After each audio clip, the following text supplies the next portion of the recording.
ఓం శ్రీ అరుణాచలేశ్వరాయ నమః. గ్రంథం పేరు కపాలమోక్షం. ఒక ఆత్మయోగి ఆత్మకథ. గ్రంథ రచయిత పరమహంస. అధ్యాయం 37, 3వ భాగం. సాధనకి గురువు అవసరమా? గురువులను వెతకడానికి వెళితే గురువు కోసం మేము కాస్త దైవానుగ్రహం తప్పక పొందాలని తెలుసుకోవడంతో ఏ దేవుణ్ణి తిరిగి భక్తిగా పూజించాలో మాకు అర్థం కాలేదు. ఎందుకంటే అప్పటికే మాకు విగ్రహారాధన మీద వైరాగ్యం కలిగి ఉన్నది. విగ్రహారాధన అంటే ఒక విధమైన భయం మొదలైంది. మా విగ్రహారాధన బాధల గురించి ఇంతకు ముందు మీకు ఎవరిని పూజించాలి అనే అధ్యాయంలో చెప్పడం జరిగింది కదా. దానితో దైవానుగ్రహం లేకుండా గురువును వెతకాలి అని మాకు మేమే ప్రయత్నించాము. మాకు మేమే గురువులను స్వయంగా వెతకడానికి నేను శ్రీశైల క్షేత్రం చేరుకోవడం జరిగింది. మా జిజ్ఞాసి మాత్రం యాత్రానుభవం కోసం గురువులను వెతకడానికి దేశయాత్ర చేయడానికి బయలుదేరినాడు. నేను శ్రీశైలం చేరుకోవడం జరిగితే వాడేమో భద్రాచలం చేరుకోవడం జరిగింది. ఆపై కొన్నాళ్ల పాటు మా ఇద్దరి మధ్య ఎలాంటి సంబంధ బాంధవ్యాలు లేవు. ఎవరికి వారే యమునా తీరే అన్నమాట. ఎవరి గురువును వారే స్వయంగా వెతుక్కోవడం ఆరంభించినాము. అదే మేము చేసిన అది పెద్ద తప్పు అని మా ఇద్దరికీ తెలియని స్థితి. అంటే గురువులో నిజ గురువులు అలాగే నకిలీ గురువులు ఉంటారని మా ఇద్దరికీ అప్పటిదాకా తెలియదు. నేను శ్రీశైల క్షేత్రానికి వెళ్ళి యథావిధిగా దైవదర్శనం చేసుకుని అక్కడ కనిపించిన వాడిని ఇక్కడ ఎవరైనా సిద్ధగురువులు ఉన్నారా అని బిచ్చగాడి దగ్గర నుంచి సాధువుల దాకా అడగడం ఆరంభించాను. కొంతమంది గురువు అంటే ఎవరో మాకు తెలియదని, గురువు అనేవాళ్ళు ఇక్కడ ఎవరూ లేరని నాకు సమాధానాలు ఎదురయ్యాయి. ఏం చేయాలో అర్థం లేని స్థితి. ఇక్కడేమో ఎంతటి మహత్తర క్షేత్రంలో కనీసం గురువైనా కనిపించడం లేదు. గురువును వెతకడం చాలా కష్టమని రాను రాను నాకు బాగా అనిపించసాగింది. దానితో పంచమఠాల నుంచి భీముని కొలను దాకా గురువు కోసం వెతకడం ప్రారంభించాను. ఒక చోట ఒక సాధువు వలన దట్టమైన అడవి లోపలికి వెళ్ళగలిగితే గాలిలో తేలే గురువు దొరుకుతాడని వారి ఆశ్రమ వివరాలు నాకు అందించేసరికి నా ప్రాణం లేచి వచ్చింది. దానితో నేను ఒక్కడినే ఒంటరిగా ఆశ్రమం వైపు బయలుదేరాను. ఆ సాధువు చెప్పిన ఆ గురువు యొక్క ఆశ్రమానికి చేరుకోవడం జరిగింది.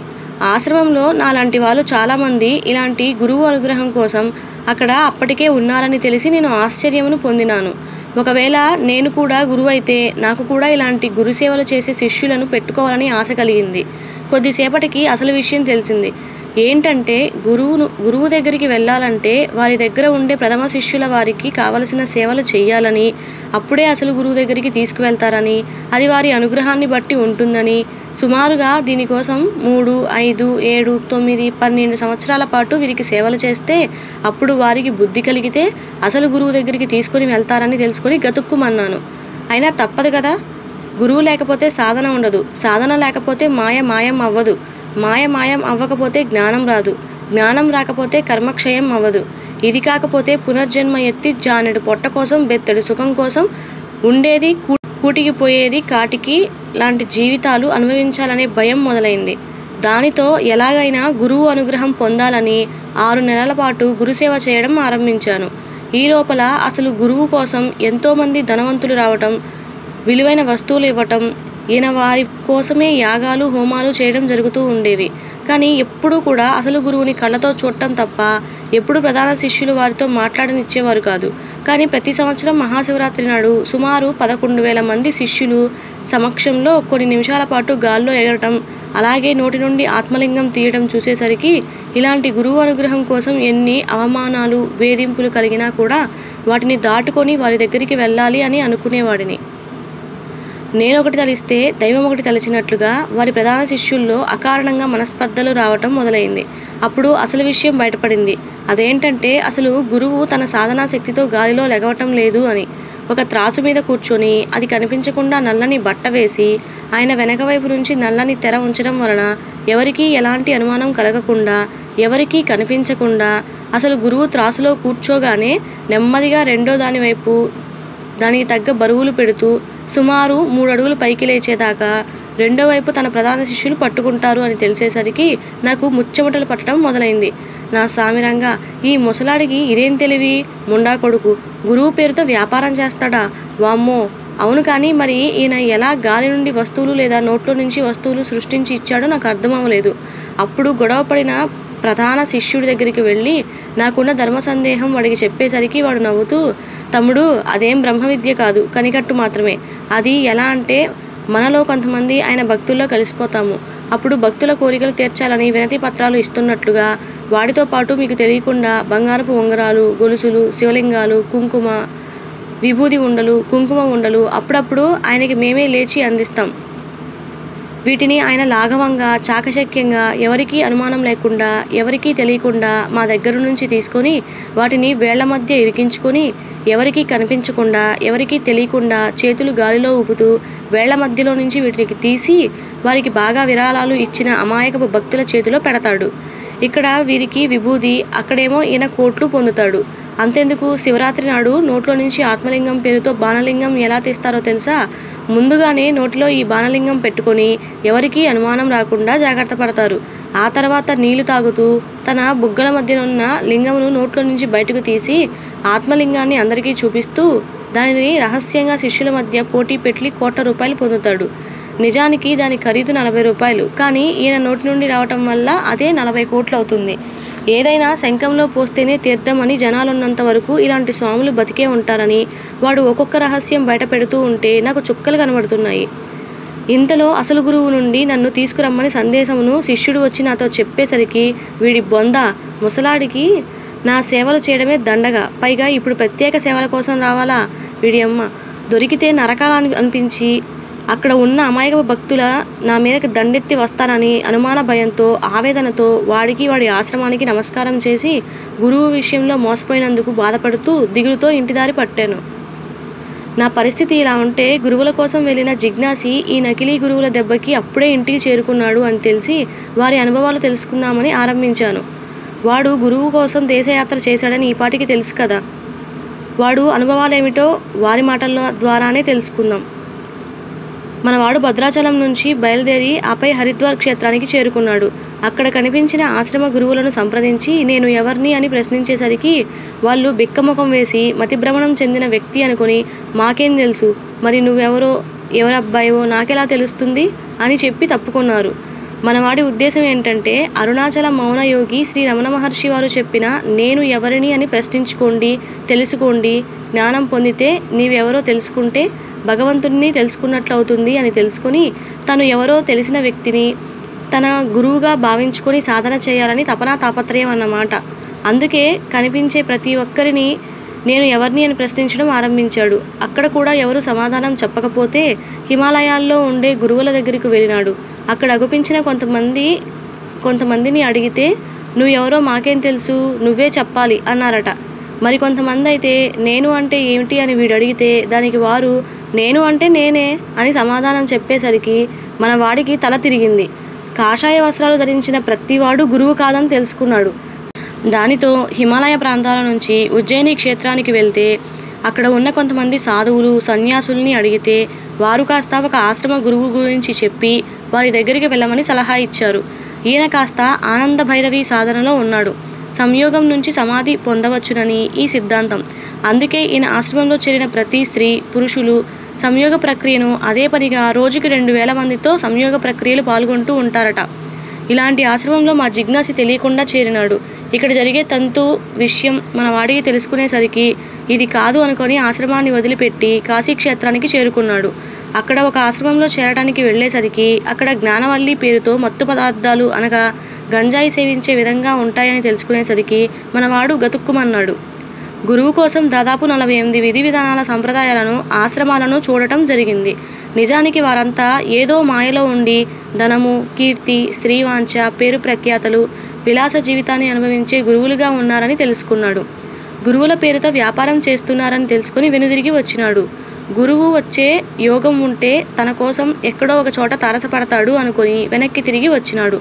ఆ తర్వాత ఈ విధంగా తన అనుభవాలను పంచుకోవడం జరిగింది. పాపం వీడు గురువుల కోసం వెతికితే వీడు అడిగిన ప్రశ్నకు సమాధానం చెప్పలేక పిచ్చివాడిలాగా జమకట్టినారు. నిజ గురువులు అనుకుంటే నకిలీ గురువులు తారసపడ్డారు. మా ఇద్దరికి కలిగిన నకిలీ గురువుల అనుభవాల రీత్యా అసలు నిజ గురువులు గుర్తించడానికి ఏమన్నా సూచనలు ఉంటాయేమోనని వివిధ పుస్తక గ్రంథాలు చదవటం మొదలుపెట్టాను. నిజ గురువును గుర్తించడం ఎలా? సాధకుడికి తన సాధనా పరిసమాప్తి చేసుకోవడానికి గురువు తప్పనిసరిగా ఉండాలని, గురువు అవసరం ఏర్పడుతుంది అని తెలుసుకున్నారు కదా. ఎందుకంటే కుండలిని జాగృతికి, కుండలిని శక్తిని అదుపులో ఉంచడానికి, షట్చక్రాలు, వివిధ గ్రంథుల జాగృతి శక్తి ప్రవహించడానికి, ఈ సమయాల్లో వచ్చే యోగ శక్తులను గుర్తించడానికి, వాటిని ఆధీనంలో ఉంచుకోవడానికి గురువు ఖచ్చితంగా అవసరమవుతాడు. గురువు లేకపోతే కుండలిని శక్తి జాగృతం వలన దీనిని తట్టుకోలేకపోతే సాధకుడు రోగాలకు గురి కావడము, లేదా నయం కాని రోగాలకు గురి కావడము, లేదా పిచ్చివాడు కావటం, లేదా ఉన్మాది కావడం కావచ్చు, లేదా ఒక్కొక్కసారి ప్రాణాలే పోవచ్చు. కానీ ప్రతి మోక్షగామికి ఎదురయ్యే ప్రధాన సమస్య ఏంటంటే పరిపూర్ణమైన యోగ్యుడైన ఆత్మ సాక్షాత్కారం పొందిన నిజగురువును పొందడం ఎలా అనేది, వారిని గుర్తుపట్టడం ఎలా అనేది. మనం గురువుగా స్వీకరించిన వ్యక్తి నిజంగానే ఆత్మ సాక్షాత్కారం పొందిన వ్యక్తి అవునో కాదో తెలుసుకోవడం ఎలా అనే ధర్మ సందేహాలు వస్తాయి. దీనికి సమాధానంగా నేను వివిధ పుస్తక శాస్త్ర గ్రంథాల ద్వారా తెలుసుకున్న విషయాలను యథావిధిగా మీ ముందు పెడుతున్నాను. జాగ్రత్తగా గుర్తుపెట్టుకోండి. మీ నిజ గురువు ఎవరో తెలుసుకోండి, వారిని గుర్తుపట్టండి, వారికి గురుసేవ చేసి వారి అనుగ్రహం పొందండి. మీ కర్మలను క్షయం చేసుకొని పునర్జన్మ లేని స్థితిని పొందండి. లక్షణాలు. ఎవరి సమక్షంలో అయితే మనకి అకారణంగా ప్రశాంతత కలుగుతుందో, ఎవరిని విడిచి దూరంగా వెళ్ళి ఉండాలని అనిపించదో, ఎవరిని చూస్తే, ఎవరి మాటలు వింటే అకారణంగా కంటి వెంట నీళ్లు ధారాపాతంగా వస్తాయో, ఎవరి దగ్గర నుండి దూరంగా వెళ్ళవలసి వస్తే మన గుండె విపరీతంగా నరకయాతన పడుతుందో, ఎవరినైతే మళ్ళీ మళ్ళీ చూడాలని మనసు పరిపరి విధాలుగా తపన పడుతూ ఉంటుందో, ఎవరైతే దేనికి అవమానంగా భావించరో, ఎవరి మరణం కూడా తన దుఃఖాన్ని కలిగించదో, ప్రాపంచిక భోగాలయందు కోరిక లేనివారై ఉంటారో, ధనం మీద, కీర్తి ప్రతిష్టల మీద మమకారం, వ్యామోహాలు ఎవరికైతే ఉండవో, మీ మనస్సు ఎవరితో మాట్లాడాలని, చూడాలని విపరీతంగా తపన తాపత్రయం పడుతుందో, మీ మనస్సు ఎవరి వద్ద ప్రశాంతంగా, సంతోషంగా ఏదో తెలియని ఉత్తేజ ఆనందమును పొందుతుందో, ఈ మనస్సు ఎవరితో శృతి కలుపుతుందో, ఎవరి వద్ద అయితే మన బాధలు చెప్పుకోవాలని అమితమైన భావోద్రేకాలు కలుగుతాయో, ఎవరి దగ్గర అయితే అన్ని సహాయాలు కూడా ఆగకుండా చెబుతాయో, ఎవరి దగ్గర అయితే జీవిత రహస్యాలు, ఇతరులకు తెలియని జీవిత రహస్యాలు కూడా ధైర్యంగా చెబుతాయో, ఎవరి దగ్గర అయితే ఆగకుండా ఏడుపు వస్తుందో, ఎవరి యందు మనకి అమితమైన భక్తి విశ్వాసాలు కలుగుతాయో, తన మాటలతో, తన చూపులతో, తన చేతలతో, తన చేష్టలతో ఓదార్పును కలిగిస్తాడో, ఇతరులను ఆకర్షించే పసిపాప మనస్సు ఎవరికి ఉంటుందో, ఎవరి దగ్గర అయితే మన మనసు పనిచేయదో, ఎవరి దగ్గర అయితే మన మనసు ఏకాగ్రత కలిగి ఉంటుందో, ఎవరి పట్ల అమితమైన భయంతో కూడిన ప్రేమ, గౌరవ మర్యాదలు కలుగుతాయో, ఎవరి సమక్షంలో కాలం గంటలు కాస్త నిమిషాలుగా గడిచిపోతాయో, ఎవరి సమక్షంలో నీ మనస్సు అమితమైన సంతోషం లేదా మనశ్శాంతి కలుగుతుందో, ఎవరి సమక్షంలో అప్రయత్నంగా నీ మనస్సు నిశ్చలమై ప్రశాంతమై ఉంటుందో, ఎలాంటి ధర్మ సందేహం అయినా కూడా అనర్గళంగా చాలా తేలికమైన పద్ధతిలో మనకు అర్థమయ్యే విధానంలో సమస్య పరిష్కారం చెబుతారో, ఎవరి వద్ద అయితే మనలో అరిషడ్వర్గాలని అణిచివేయబడతాయో, ఎవరి దగ్గర మనకి మనో ఇంద్రియ నిగ్రహం కలుగుతుందో, ఎవరి దగ్గర మన అస్థిర మనస్సు కాస్త స్థిర మనస్సుగా మారిపోతుందో, ఎవరి దగ్గర అయితే మన మాట బయటకు రాకుండా మౌన స్థితి కలుగుతుందో, ఎవరిని ఒకసారి దర్శించినా మీ మనస్సు పలుమార్లు ఆయన దర్శించాలని తపన పడుతుందో, ఎవరి దృష్టి యందు ధనం, మానం, భోగభాగ్యాలు, కీర్తి ప్రతిష్టలు విలువ ఉండదో, సుఖదుఖాల యందు సమదృష్టి, భేదభావం లేనివాడు ఎవరైతే ఉన్నారో, ప్రతిఫలాపేక్ష ఆశించకుండా ఎవరైతే ఉన్నారో, ఎక్కువగా ఆధ్యాత్మిక విషయాల గురించే మాట్లాడతారో, ఇలాంటి వారిని మంత్ర గురువులుగా భావించడం జరుగుతుంది. ఇక దీక్షా గురువుకి ఉండవలసిన లక్షణాలేంటో చూద్దాం. సమాధి స్థితికి వెళ్ళిన ఖచ్చితమైన దాఖలాలు అనగా ధ్యాన అనుభవాలు పొందిన వ్యక్తి ఉండాలి. పంచభూతాల మీద ఆధిపత్యం కలిగి ఉండాలి. ఖండయోగ సిద్ధి చెంది ఉండాలి. నిజ అవధూత లక్షణాలు కలిగి ఉండాలి. తినటానికి కొంచెమే లేకుండా దానికి చేతులు ఉపయోగించేవాడై ఉండాలి. మంది గురించి ఆలోచించకుండా కేవలం మది గురించి ఆలోచించేవాడై ఉండాలి.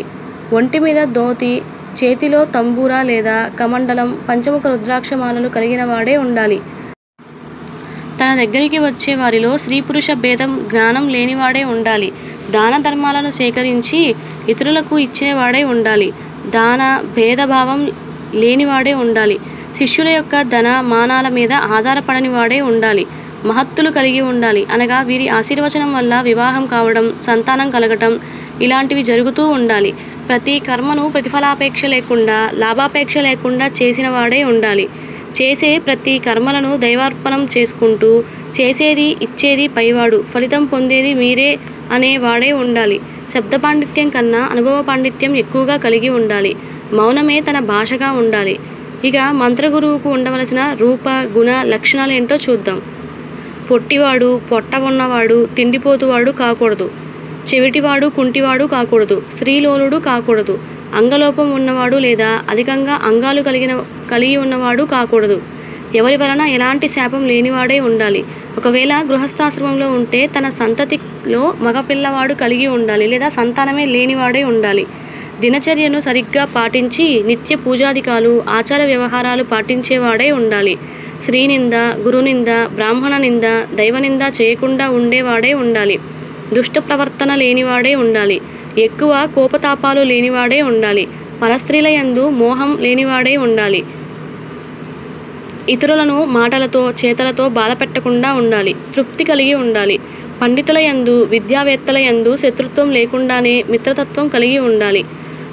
తనని తాను గొప్పవాడు అనుకుని భావించకుండా ఉండాలి. అనవసరపు మాటలు, ప్రసంగాలు, ప్రలాపనలు చెయ్యకుండా ఉండాలి. గర్వం, అసూయ, ద్వేషం, ఈర్ష్య లేనివాడే ఉండాలి. సత్ప్రవర్తన కలిగి మంచి పేరు కలిగి ఉన్నవాడే ఉండాలి. దరిద్రుడు, లోభి, దయలేనివాడు, దుష్ట ప్రవర్తన, సోమరితనము, పిరికితనం లేనివాడే ఉండాలి. మంత్రమును అపవిత్రం చేయువాడు లేదా మంత్రం ఉద్దేశించిన వాడే ఉండకూడదు. కుష్ఠురోగం లేదా నయంకాని రోగాలతో బాధపడనివాడే ఉండాలి. పరిశుభ్రమైన వస్త్రధారణ కలిగి ఉండాలి. వినయం కలిగిన బ్రాహ్మణుడే ఉండాలి. సత్యవాదిగా ఉండాలి. ఇంద్రియాలను జయించిన వాడే ఉండాలి. ఒకవేళ తల్లిదండ్రులు ఉంటే వారికి సేవ చేస్తున్న వాడే ఉండాలి. శాంత స్వభావం కలిగి నిత్య కర్మలను ఆచరిస్తూ ధార్మిక జీవితమును అనుభవించేవాడే ఉండాలి. పళ్ళు, గోర్లు పరిశుభ్రంగా ఉంచుకున్నవాడే ఉండాలి. సాంసారిక సుఖాల యందు అనాసక్తి కలిగి ఉండాలి. పొగడ్తలకు లొంగకుండా వారికి దూరంగా ఉండగలిగేలా ఉండాలి. ఇలాంటి దైవిక లక్షణాలు ఉన్న వ్యక్తిని మంత్రగురువుగా భావించుకొని వారి నుంచి గురుమంత్రమును గురూపదేశంగా పొంది మంత్ర దీక్ష చేపడితే అట్టివారికి జీవన్ముక్తి కలుగుతుందని విశ్వసార తంత్ర 2వ భాగంలో మంత్రగురువుకి ఉండవలసిన లక్షణాలు పైన చెప్పినట్లుగా ఉంటుంది అని చెప్పడం జరిగింది. ఇప్పుడు ఇదే శిష్యుడికి లేదా సాధకుడికి ఉండవలసిన ప్రధాన లక్షణాలు ఏంటో చూద్దాం. మంచి నడవడిక కలిగి ఉండాలి. అనగా సత్ప్రవర్తన కలిగి ఉండాలి. అన్నిటి యందు నిశ్చల మనస్సు కలిగి ఉండాలి.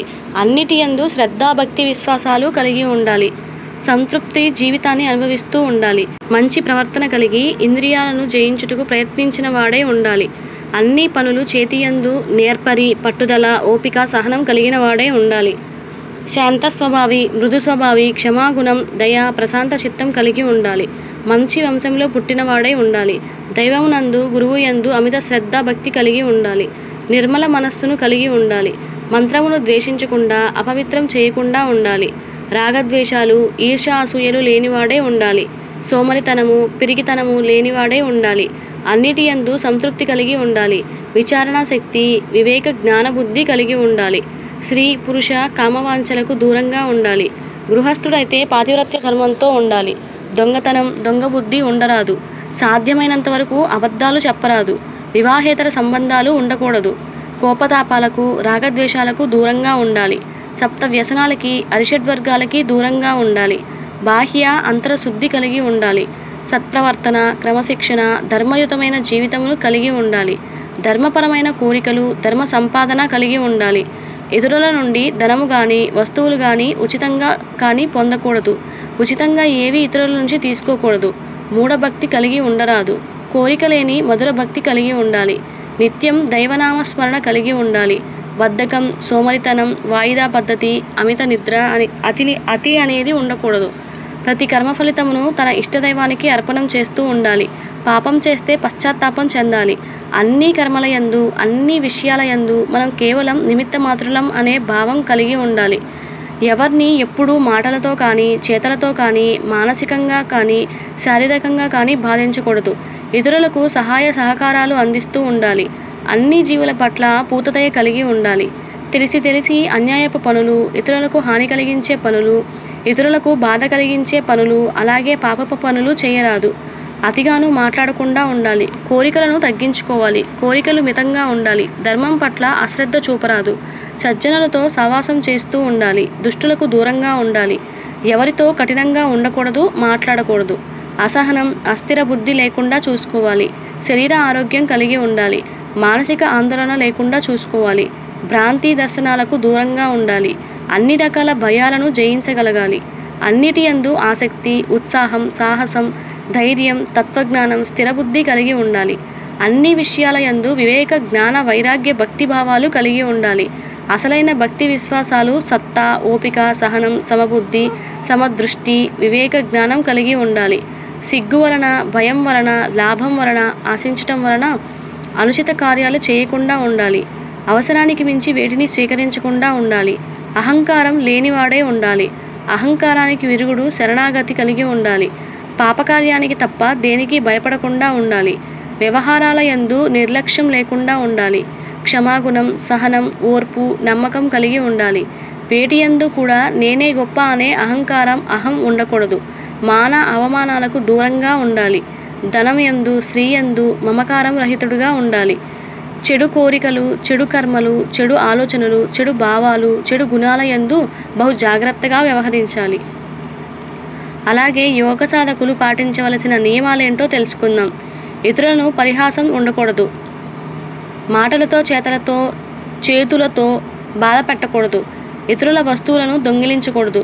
వస్తువుల యందు కోరికలు, అభిమానం, ఆప్యాయత ఉండకూడదు. వివాహేతర సంబంధాలు లేకుండా ఉండాలి. ప్రతి పని యందు సంతోషం, తృప్తి, సంతృప్తి కలిగి ఉండాలి. దైవం నందు, గురువులు నందు సత్యమైన భక్తి విశ్వాసాలు కలిగి ఉండాలి.